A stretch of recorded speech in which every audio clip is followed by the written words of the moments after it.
So, ayan guys, nagluto ako ng karne ng baka, buto-buto. So, ayan, tignan natin.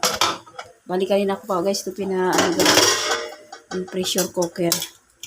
Lamot na tong baka. Ayan, nilagay ko na rito guys yung ating patatas at yung ating repolyo. Ayan. Malapit na siya maluto. Tikman natin guys kung goods ang ating sabaw. Sarap. Saktong-sakto. Diyan ay mister ko guys. Luto na ang ating ilagang baka. Ayan, kakain na yan siya pagdating niya. Ayan guys, oh. Mga buto-buto ang aking niluto.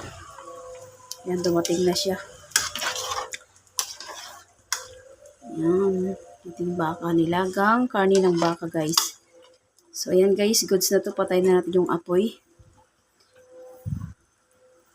Kasi luto na ito. Ayan, eh. Hindi na ko pa to guys, sinalang mga alas 5 guys, yung pressure cooker ko guys. Yung ating baka. Yung buto-buto niya. Ayan, oh. So, yun lang guys. Thanks for watching. Please like, comment, share, and subscribe. God bless us all.